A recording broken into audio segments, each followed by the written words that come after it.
நாமக்கல்லில் பிடிபட்ட கும்பல் கிருஷ்ணகிரி ஏடிஎம்மிலும் கைவரிசை காட்டியதா என்ற சந்தேகம் எழுந்திருக்கிறது. அண்மை செய்தியை பார்த்து வருகிறோம். குமாரபாளையத்தில் பிடிபட்ட ஏடிஎம் கொள்ளையர்களிடம் போலீசார் தீவிர விசாரணை நடத்தி வருகிறார்கள்.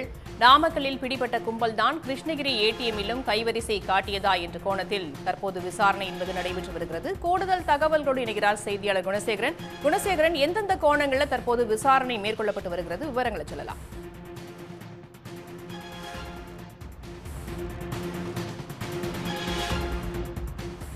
நாமக்கல்லில் பிடிபட்ட கும்பல்தான் கிருஷ்ணகிரி ஏடிஎம்மில் கைவரிசை காட்டியதா என்ற கோணத்தில் தற்போது விசாரணை என்பது மேற்கொள்ளப்பட்டு வருகிறது. வெப்படை காவல் நிலையத்தில் வைத்து கொள்ளையர்களிடம் சேலம் சரக டிஐஜி, நாமக்கல் மாவட்ட எஸ்பி விசாரணை நடத்தி வருகின்றனர். கிருஷ்ணகிரியில் ஏடிஎம்மில் சில நாட்களுக்கு முன்பு 23 லட்சம் ரூபாய் கொள்ளையடிக்கப்பட்ட நிலையில் நாமக்கல்லில் பிடிபட்ட கும்பலுக்கு அதில் தொடர்பு இருக்கிறதா என்ற கோணத்தில் தற்போது விசாரணை என்பது மேற்கொள்ளப்பட்டு வருகிறது.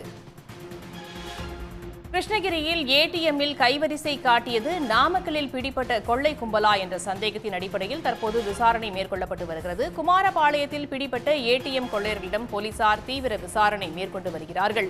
வெப்படை காவல் நிலையத்தில் வைத்து கொள்ளையர்களிடம் சேலம் சரக டிஐஜி, நாமக்கல் மாவட்ட எஸ்பி விசாரணை மேற்கொண்டு வருவதாக தெரிவிக்கிறார் செய்தியாளர் குணசேகரன். குணசேகரன், எந்தெந்த கோணங்களில் தற்போது விசாரணை என்பது மேற்கொள்ளப்பட்டு வருகிறது?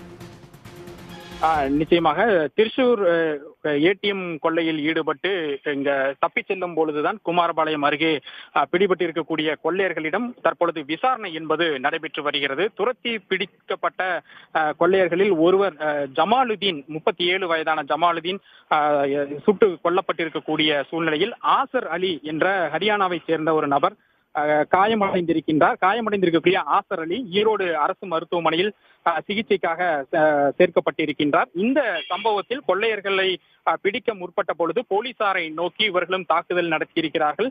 இந்த தாக்குதலில் 2 காவலர்கள், அதாவது குறிப்பாக குமாரபாளையம் காவல் ஆய்வாளர் தவமணி மற்றும் பள்ளிப்பாளையம் காவல் நிலையத்தினுடைய எஸ்ஐ ரஞ்சித் ஆகிய 2 பேர் காயமடைந்திருக்கிறார்கள். இவர்கள் இருவரும் பள்ளிப்பாளையத்தில் அரசு மருத்துவமனையில் சிகிச்சைக்காக அனுமதிக்கப்பட்டிருக்கிறார்கள். இவர்கள் இல்லாமல் ஒரு 4 பேர் பிடிபட்டு இருக்கிறார்கள். அந்த பிடிபட்டவர்கள் தான் வெப்படை காவல் நிலையத்தில் வைத்து அவர்களிடம் போலீசார் விசாரணை நடத்தி வருகிறார்கள். குறிப்பாக சேலம் சரக டிஐஜி உமா, நாமக்கல் மாவட்ட காவல் கண்காணிப்பாளர் ராஜேஷ் கண்ணன் ஆகிய 2 பேரும் தற்பொழுது அந்த விசாரணையை நடத்தி வரக்கூடிய சூழ்நிலையில்தான் கிருஷ்ணகிரி மாவட்ட காவல் கண்காணிப்பாளர் தங்கதுரையும் தற்பொழுது இவர்களிடம் விசாரணை நடத்துவதற்காக தற்பொழுது வந்திருக்கின்றார். 3 அதிகாரிகளும் அந்த பிடிபட்டிருக்கக்கூடிய கொள்ளையர்களிடம் விசாரணை நடத்தி வருகிறார்கள்.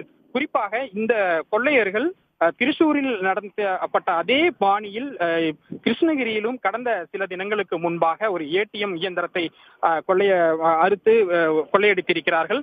குப்பம் சாலையில் இருக்கக்கூடிய காட்டுநாயக்கன் பள்ளி என்ற இடத்தில் இருக்கக்கூடிய ஏடிஎம் மையத்தில் தான் வெல்டிங் இயந்திரம் மூலம், அதாவது இன்று அதிகாலை திருச்சூரில் எப்படி நடந்ததோ அதே போன்ற பாணியில் கிருஷ்ணகிரியிலும் அந்த ஏடிஎம் இயந்திரத்தை வெல்டிங் இயந்திரம் மூலமாக அறுத்து 23 லட்சம் ரூபாயை கொள்ளையடித்து சென்றிருக்கிறார்கள். இன்னும் அந்த கொள்ளையிலும் பிடிபடாத ஒரு சூழ்நிலையில் அவர்களுக்கும் அந்த கொள்ளை சம்பவத்தில் இந்த கொள்ளையர்களை ஈடுபட்டிருக்கலாம் என்ற ஒரு சந்தேகம் எழுந்திருக்கின்றது. ஏன்னால் 2ம் ஒரே கோணத்தில் தான் நடந்திருக்கின்றது. எனவே தற்பொழுது கிருஷ்ணகிரி மாவட்ட காவல் கண்காணிப்பாளரும் தற்பொழுது நேரடியாக இங்கு இந்த கொள்ளையர்களிடம் தற்பொழுது இந்த விசாரணை என்பது நடைபெற்று வருகிறது. இதுபோல் இன்னும் வேறு எங்கேனும் இதுபோன்ற கொள்ளையர்கள் இவர்களுக்கு தொடர்பு இருக்கிறதா என்ற கோணத்திலும் இந்த விசாரணை என்பது பிடிபட்ட கொள்ளையர்களிடம் தொடர்ச்சியாக தற்பொழுது நடைபெற்று வருகிறது. உடனுக்குடன் செய்திகளை தெரிந்து கொள்ள சன் நியூஸ் பெல் ஐகானை கிளிக் பண்ணுங்க.